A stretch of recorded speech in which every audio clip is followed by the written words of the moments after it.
নমস্কার বন্ধুরা, আমাদের চ্যানেলে স্বাগতম। ডিএ নিয়ে একটা গুরুত্বপূর্ণ আপডেট। তো বন্ধু, এই মুহূর্তে ডিএ নিয়ে গুরুত্বপূর্ণ আপডেটটি হচ্ছে একসঙ্গে বাড়বে বেতন ও ডিএ।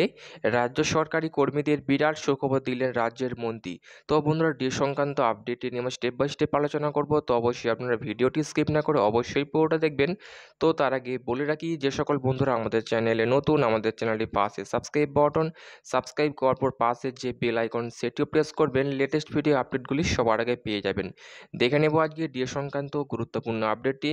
তো বন্ধুরা, আমরা সকলেই জানি পশ্চিমবঙ্গের সরকারি কর্মীরা কেন্দ্রীয় হারে ডিএর দাবিতে তারা শহীদ মিনার চত্বরে আন্দোলন চালিয়ে যাচ্ছেন দিনের পর দিন, কিন্তু ডিএ নিয়ে কোনো রকম সুরাহা হচ্ছে না। আমরা আজকেই একটি টেলিভিশন নিউজে দেখলাম যে সংগ্রামী যৌথ মঞ্চের আহ্বায়ক ভাস্কর ঘোষ মহাশয়কে নানারকমভাবে হেনস্থা করা হচ্ছে। তিনি বলছেন যে তিনি তার ছুটি, যে সারা বছরের মধ্যে যে 163 বা 172 ছুটি থাকে, তার মধ্যেই তিনি সংগ্রামী যৌথ মঞ্চের যে আন্দোলন পরিচালনা করছেন, কিন্তু স্কুলে অভিভাবকরা তারা জানাচ্ছেন তিনি নিয়মিত স্কুলে আসছেন না, তিনি অনিয়মিত করছেন, যার জন্য তার বাচ্চাদের পড়াশোনা ক্ষতি হচ্ছে। কিন্তু এমনটা নয়, ওই স্কুলের প্রধান শিক্ষিকা তিনি জানিয়েছেন যে ভাস্করবাবু অত্যন্ত সহৃদয় ব্যক্তি। তিনি তার নিজস্ব যে সারা বছরের মধ্যে 163 না 172 যে ছুটিটা তিনি পান, সেই ছুটি নিয়েই তিনি আন্দোলন চালিয়ে যাচ্ছেন, কিন্তু তিনি এক্সট্রা কোনো ছুটি নেননি এবং তার জন্যই স্কুলে অনেক উন্নতি হয়েছে। আমরা অবশ্য আজ টেলিভিশনে দেখলাম, এবং সেই টেলিভিশনের পাশাপাশি এই ডিএ সংক্রান্ত আপডেটটি অবশ্যই গুরুত্বপূর্ণ বহন করে, যেখানে আমরা দেখেছিলাম যে সংগ্রামী যৌথ মঞ্চের আহ্বায়ক ভাস্কর ঘোষ মহাশয় মাটি কামড়ে আঁকড়ে পড়ে আছেন সমস্ত সরকারি কর্মীদের উদ্দেশ্যে। যেখানে বাকি রাজ্যগুলো কেন্দ্রীয় সরকারকে অনুসরণ করে ডিএ পাচ্ছে, একমাত্র পশ্চিমবঙ্গ সেখানে ব্যতিক্রম থাকবে কেন?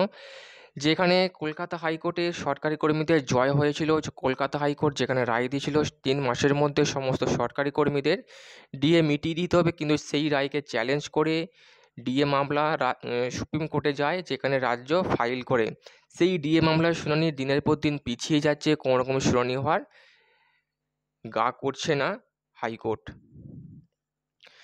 কিন্তু এতেও ভেঙে পড়ছেন না সরকারি কর্মীরা। তাদের একটাই বক্তব্য, যতদিন না পর্যন্ত কেন্দ্রীয় হারে তারা ডিএ পাবেন, ততদিন পর্যন্ত তাদের এই আন্দোলন চলবে, এমনটাই দাবি করেছেন সংগ্রামী যৌথ মঞ্চ এবং সরকারি মহল।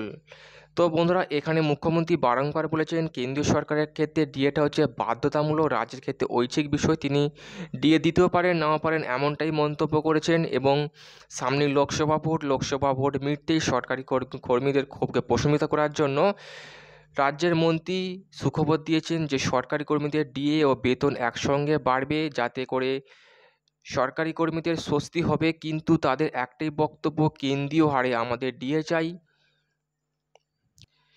এর প্রতি মুখ্যমন্ত্রী মমতা বন্দ্যোপাধ্যায় যুক্তি খাড়া করেছেন যে কেন্দ্রীয় সরকার আমাদের বকেয়া অর্থ আটকে রেখেছে, কিন্তু কেন্দ্রীয় সরকারের তরফ থেকে বলা হয়েছে যে আমাদের যে টাকা সেটা আমরা পাওনাগণ্ডা বুঝিয়ে দিয়েছি রাজ্যকে, কিন্তু রাজ্য মানতে নারাজ। লোকসভা ভোট মিটতেই আমরা দেখেছি 10,000 কোটিরও বেশি টাকা রাজ্যকে দেওয়া হয়েছে কেন্দ্রের তরফ থেকে। অর্থাৎ বিশেষজ্ঞ মহল মনে করছেন ডিএ ও বেতন একসঙ্গে এবারই বাড়তে পারে। সেক্ষেত্রে রাজ্যের মন্ত্রীর তরফ থেকে সুখবর বার্তা চলে এসছে। তো বন্ধুরা, এই ছিল ডিএ সংক্রান্ত গুরুত্বপূর্ণ আপডেট। কেমন লাগলো কমেন্ট করবেন, লাইক করতে ভুলবেন না। ডিএ সংক্রান্ত পরবর্তী আপডেট পাওয়ার জন্য আমাদের চ্যানেলটিকে সাবস্ক্রাইব করে রাখবেন। থ্যাংক ইউ বন্ধুরা ভিডিওটি দেখার জন্য।